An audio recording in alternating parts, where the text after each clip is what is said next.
Pertama, kita akan masuk ke pendahuluan.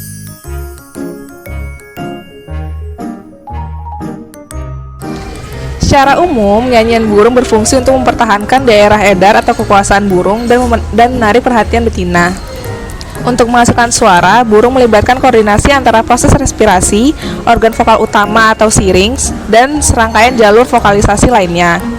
Suara dihasilkan melalui proses ekspirasi. Pada saat itu, udara dari paru-paru akan berjalan melewati syrinx untuk kemudian dimodulasi oleh saluran vokal lainnya yang terdiri atas trakea, laring, mulut, dan paruh. Saluran vokal tersebut berperan seperti tabung resonator yang memodulasi sinyal suara dari syrinx. Merupakan hewan endemik Afrika bergaris agak kronis, termasuk golongan burung berkembang aktif, bisa bersama dua dengan ukuran tubuh sekitar 12 sampai 15 cm, berat tubuh sekitar 40 sampai 60 gram. Metallica terdapat di bulu yang indah, kicauan yang merdu, dan kemampuan yang romantik. Memiliki karakter mudah beradaptasi dan tidak mudah stres, membuat lovebird banyak dipilih menjadi burung peliharaan. Contoh spesiesnya adalah Agapornis vicheri, Agapornis taranta, dan Agapornis personata. Berikut proses pengambilan suara lovebird dari kelompok 9 pagi.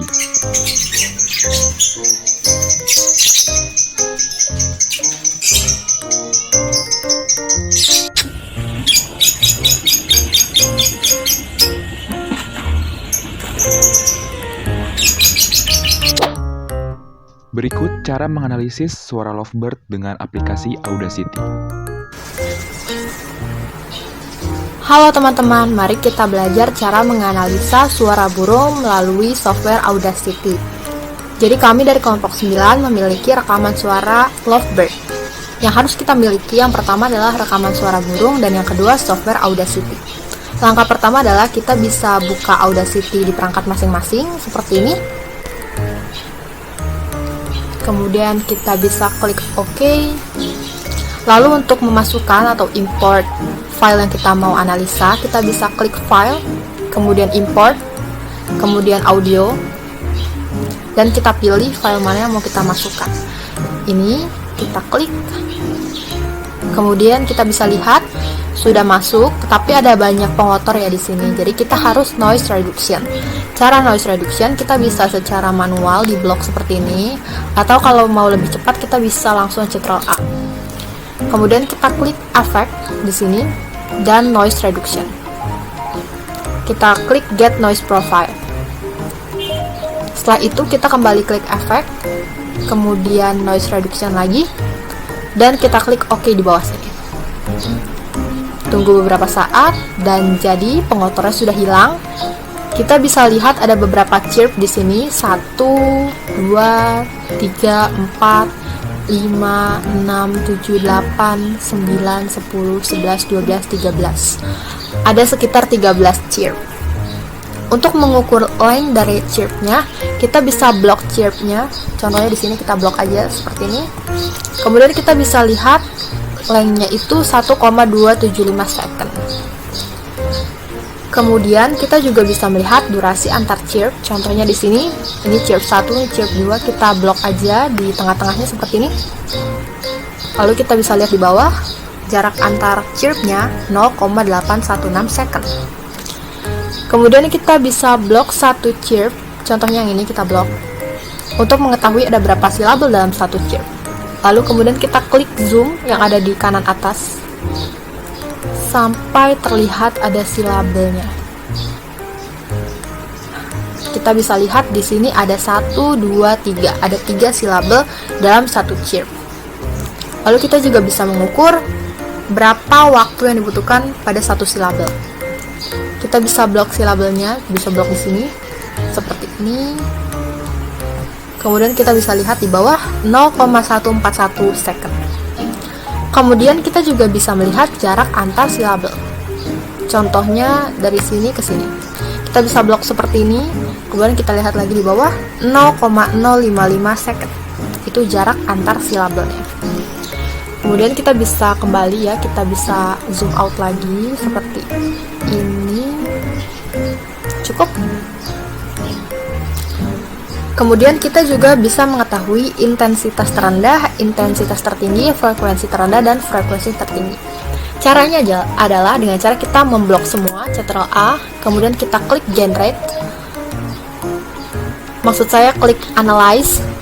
Kemudian kita bisa klik plot spectrum. Di sini bisa muncul grafik dari suara yang kita rekam. Untuk mengetahui frekuensi terendah dari satu peak, kita tinggal arahkan kursor kita ke kiri. Di peak yang paling rendah ini didapati 474 Hz frekuensinya. Sedangkan untuk frekuensi dari peak tertinggi, kita tinggal arahkan kursor kita ke peak tertinggi seperti ini. Kemudian kita mengetahui ada 5278 Hz frekuensi tertingginya. Kemudian untuk mengetahui intensitas terendah, kita arahkan kembali kursor kita ke arah kiri seperti ini. Lalu kita bisa lihat di sini intensitas terendahnya adalah minus 81,0 desibel. Kemudian untuk intensitas tertinggi dari peak tertinggi, kita arahkan lagi kursornya ke peak tertinggi. Kita bisa melihat intensitas tertingginya adalah minus 43,7 desibel.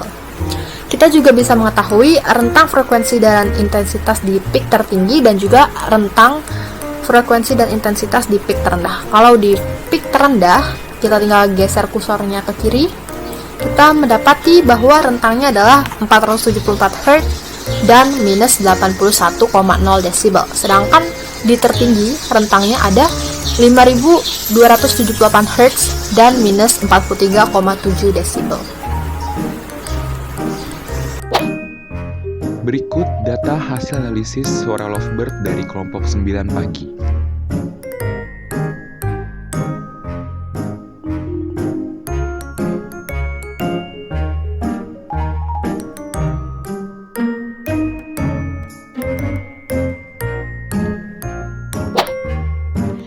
Aves atau burung menghasilkan suara yang berbeda tergantung dengan spesiesnya. Untuk menghasilkan suara, burung melibatkan koordinasi antara proses respirasi, organ vokal utama atau syrinx, dan serangkaian jalur vokalisasi lainnya. Lovebird merupakan hewan endemik benua Afrika bergenus Agapornis dengan salah satu daya tariknya berupa kicauan yang merdu. Setelah dianalisis dengan aplikasi Audacity, dari data 5 lovebird yang ada didapatkan hasil yaitu length terpanjang adalah 3,74 detik, length terpendek adalah 0,709 detik. Jumlah silabel dalam satu chirp terbanyak adalah 12, sedangkan yang paling sedikit adalah 3. Durasi satu silabel terpanjang adalah 0,306 detik. Durasi satu silabel terpendek adalah 0,113 detik. Durasi antar silabel terpanjang adalah 0,1 detik, sedangkan yang paling pendek adalah 0,033 detik. Frekuensi tertinggi yaitu 5278 Hz, sedangkan yang terendah adalah 195 Hz. Intensitas tertinggi yaitu min 23,7 desibel dan intensitas terendah adalah min 79,4 desibel. Sekian video dari kelompok 9 pagi, praktikum fisiologi hewan. Terima kasih, sampai jumpa di lain waktu.